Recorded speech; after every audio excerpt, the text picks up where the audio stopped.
Alright, today we're going to talk about the Tamron 17-28 F2.8 zoom lens. And this is a lens that maybe you don't want to pay GM prices of $2,200, or you don't even want to pay Zeiss prices of $1,100. And in this video, we'll do a brief sharpness comparison up to the Zeiss, and we'll see how it holds up.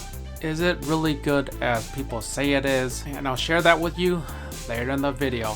Use the chapters for your viewing pleasure. First up, let's talk about the design of this lens.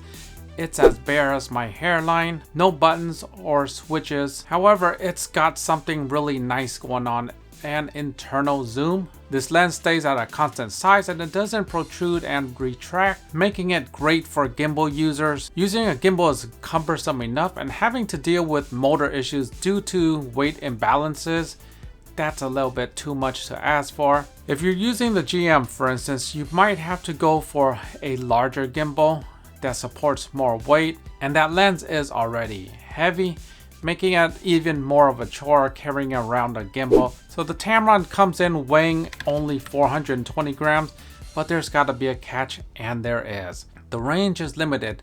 You're not as wide and not as long as you could be.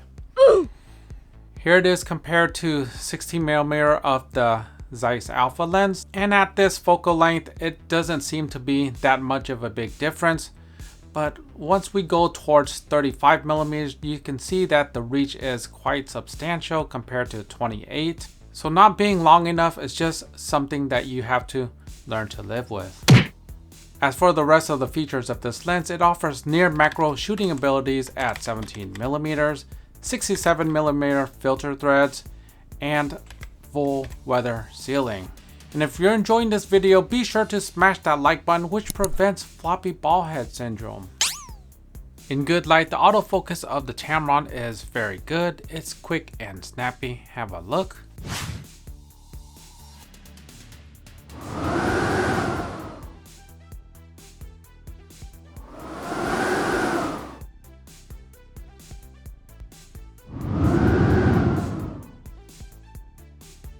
For the low light test, I have this small light which I shine at the wall to illuminate the whole room. It's a very dim scenario.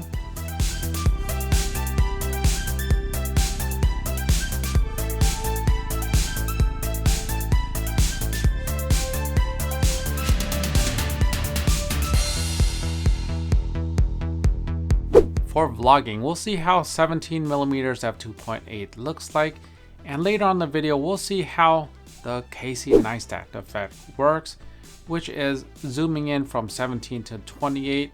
And I've noticed a lot of YouTubers borrowing this technique like the way I borrow homework in college. This first segment was recorded on an A7 Mark III. What do you think? This next segment is recorded on an A7S Mark III with active stabilization. Bitter melon. What do you think?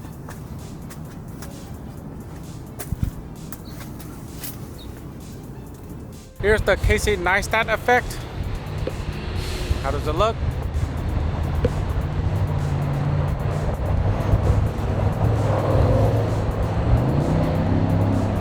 How's the sharpness of this lens? Here's the Tamron wide open 17mm in the center, 100%.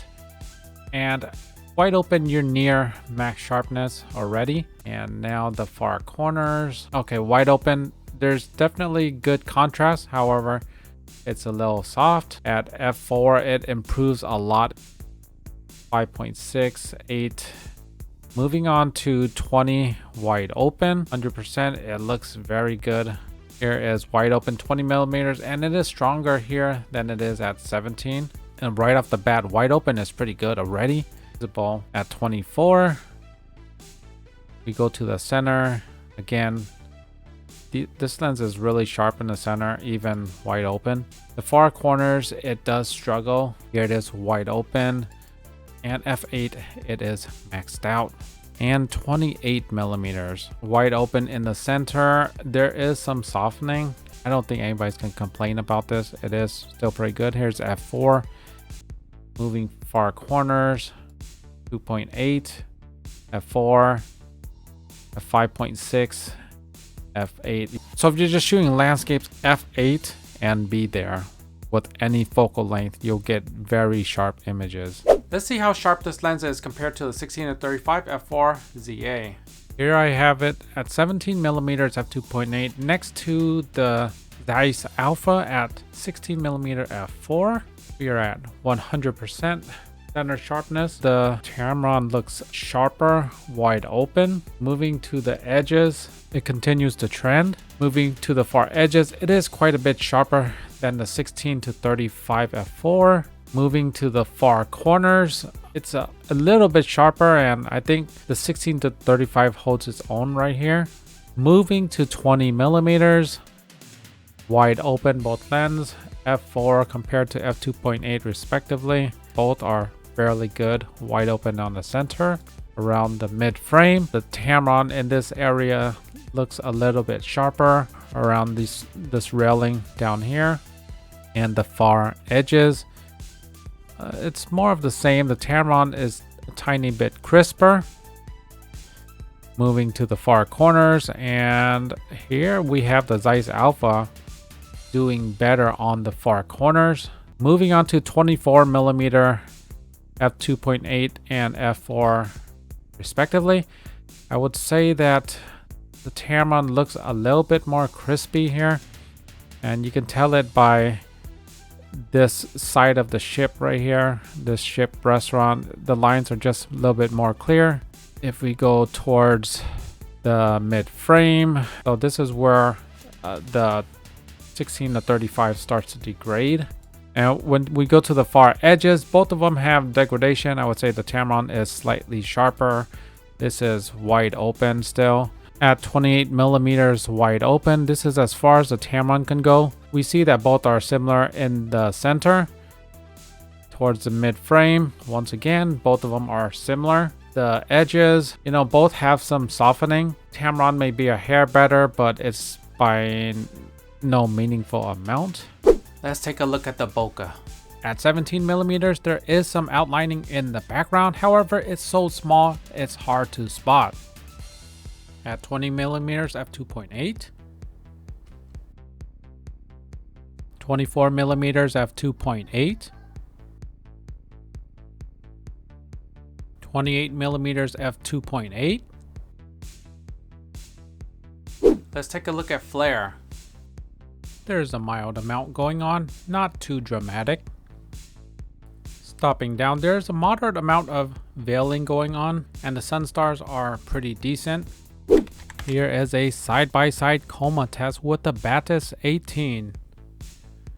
Both wide open, and both look fantastic. Let's have a look at the LoCA and CA of this lens. Chromatic aberration is well controlled. You can hardly see any in the hair in this photo. When it comes to LoCA, there is a very small amount. You'll be hard pressed to find them in real life photos. Distortion test, this is at 17mm, 20mm. There's hardly any distortion at 20. 24mm. There is some pin cushion going on. And 28mm, even more pin cushion. Let's take a look at focus breathing. At 17mm, there is a moderate amount of breathing. At 28mm, it's much more heavy-handed here.